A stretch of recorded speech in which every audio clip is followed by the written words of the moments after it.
नाशिकमध्ये Republican party of इंडियाची महत्त्वपूर्ण बैठक. संघटन बळकटीकरणावर भर.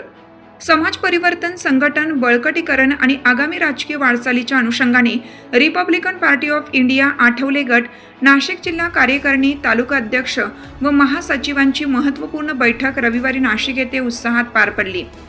नाशिक येथील हॉटेल हरियाली येथे दुपारी 3 वाजता झालेल्या या बैठकीस पक्षाचे महासचिव माननीय गौतमभाऊ सोनवणे, उपाध्यक्ष माननीय श्रीकांत भालेराव, केंद्रीय महासचिव महिला आघाडी माननीय ॲडव्होकेट आशाताई लांडगे तसेच मुंबई कार्याध्यक्ष बाळासाहेब गरुड यांचे सुपुत्र यांची प्रमुख उपस्थिती होती. याशिवाय केंद्रीय महाराष्ट्र राज्य आणि उत्तर महाराष्ट्रातील अनेक पदाधिकारी व कार्यकर्ते मोठ्या संख्येने उपस्थित होते.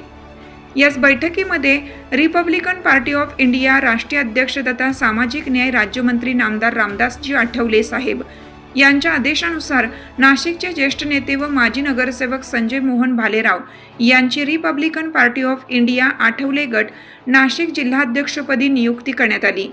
उपस्थित मान्यवरांनी त्यांचे अभिनंदन करत पुढील कार्यकाळासाठी शुभेच्छा व्यक्त केल्या. बैठकीत पक्ष संघटना अधिक सक्षम, सशक्त आणि गतिमान करण्यासाठी विविध विषयांवर सविस्तर चर्चा करण्यात आली.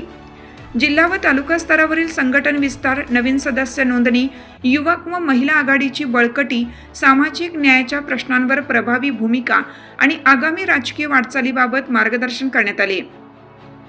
यावेळी उपस्थित पदाधिकाऱ्यांनी कार्यकर्त्यांना गावागावात संघटना मजबूत करण्याचं आवाहन केलं. संघटन मजबूत असेल तर समाजाचा आवाज अधिक प्रभावीपणे बुलंद होतो, असा संदेश देत समाजहितासाठी एकजुटीने कार्य करण्याचे आवाहन करण्यात आले. ही बैठक संघटनात्मक दृष्ट्या अत्यंत महत्त्वपूर्ण ठरली असून आगामी काळात Republican party of India Athawale गट नाशिक जिल्ह्यात संघटन विस्तारासाठी अधिक जोमाने काम करणार असल्याचा विश्वास पदाधिकाऱ्यांनी व्यक्त केला. आज रिपब्लिकन पार्टी ऑफ इंडियाच्या जिल्ह्यातील सर्व नेत्यांना बोलवून गौतम भाऊ सोनवणे यांच्या अध्यक्षतेखाली बैठक या ठिकाणी संपन्न झाली आणि संपन्न झाल्यानंतर आठवले साहेबांनी जे आदेश दिलेत त्या आदेशाला अनुसरूनच गौतम भाऊ सोनवणे बोलत होते, पण आपल्या लोकांनी थोडीशी गडबड केली. अशी गडबड नाही करायची.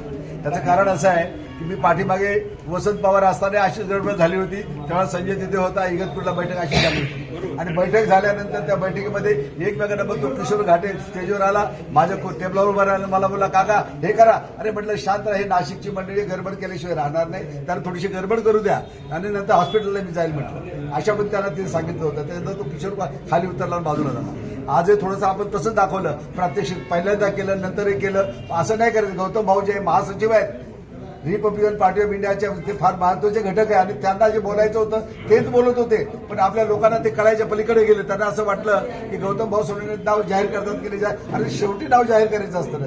तेव्हा ती लिस्ट त्यांनी दाखवली. त्या लिस्टला अनुसरून ह्या सगळ्या लोकांच्या संमतीने ते नाव जाहीर होत होतं. अशा त्यांच्या भाऊंच्या त्या प्रतिक्रिया होत्या आणि भाऊनी सांगितल्याप्रमाणे थोडंसं लोकांना असं झालं का डिक्लेअर करत नाही. मग मला बोलले काका तुम्ही करा, तुम्ही. अरे पण ते अध्यक्ष आहेत ना, अध्यक्षांना तो अधिकार दिल्यानंतर मी मध्ये बोलणं सोयीचं नसतं आणि म्हणून आता मी अध्यक्षांनी माझ्या जबाबदारी दिली. त्या पद्धतीने मी संजय भाऊ भालेराव यांचं हे अतिशय वर्ष त्यांची जुनी हे आहेत, त्यांना आपण संधी दिलेली आहे, प्रभारी म्हणून दिलेली आहे आणि प्रभारी म्हणून संधी दिल्यानंतर त्यांनी पूर्ण जिल्ह्यामध्ये काय फिरायचं आहे आणि प्रत्येक जिल्ह्यामध्ये बोर्ड लागले पाहिजेत, बोर्ड लावून घ्यायचे आहेत. त्या ठिकाणी आपले आनंद ठोंबरे जे आहेत ना, ते सुद्धा आहे, ते बोर्ड लावण्यासाठी त्यांचा आपला उपयोग होणार आहे. त्यांचं नाव यांनी सुचवलं होतं, संजय भाऊंनी सुचवलं होतं आणि त्यामध्ये ते आम्ही केलेलं आहे. त्याच्यानंतर आमच्या जान्हवी ज्या आहेत फाजगे, ह्याही महाराष्ट्र लेवलला काम करणारे आहेत, त्यांनाही जबाबदारी सोबत घेऊन त्यांनाही काहीतरी जबाबदारी द्या आणि ते काम करतील. अशा पद्धतीचं वातावरण आज या ठिकाणी आपण निर्माण केलेलं आहे आणि अशा पद्धतीने चळवळ जी आहे अशीच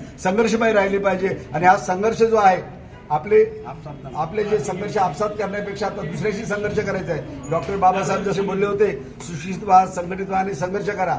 आपण शिकलोय पण अर्धवट आणि संघर्ष चाललाय आपसात आणि दुसऱ्याशी करायचं आहे आपल्याला. त्या पद्धतीने आपण काम करूया आणि इथल्या ज्या उणिवा आहेत, काय उणिवा आहेत की आपल्यावर जो काय अन्याय इथे झालेला नाशिक जिल्ह्यामध्ये पोलीस यंत्रणा त्या पद्धतीने काम करत होती, ते आम्हाला आवडत नव्हतं, आठवले साहेबांना आवडत नव्हतं. परंतु जे काय घडले ते घडले. आता त्यांनी काय केलेलं आहे की ह्या सगळ्या गोष्टीमधून मार्ग काढण्याच्या दृष्टिकोनातून आठवले साहेबांनी संजय भालेराव यांना प्रभारी या पद्धतीने त्यांची नेमणूक त्यांनी केलेली आहे आणि हे संजय भालेरावने सांगितलं होतं हे मलाही सांगितलं होतं, हे गौतम भाऊलाही सांगितलं होतं आणि महाराष्ट्रात श्रीकांत भांडवल यांना सुद्धा माहिती होतं. फक्त थोडंसं थांबायचं असतं, एवढी घाई नाही करायची. गरम गरम खाल्लं तर तोड जळतं. जरा गरम खायची गरज नाही, जे व्हायचं ते होणारच होतं, ठरलेलं होतं. फक्त शांततेने घ्या आणि याच्या पुढे चांगले काम करा आणि कामाला लागा. त्यांना मी शुभेच्छा देतो आणि जोमाने त्यांनी कामकाज करावं अशी त्यांना मी या पद्धतीने सूचना करतो. अभिनंदन. अत्यंत महत्त्वपूर्ण बैठक झाली आणि नाशिक जिल्हा अध्यक्ष प्रभारी म्हणून माझे या ठिकाणी काकासाहेब खंबाळकर यांनी घेतलं आहे.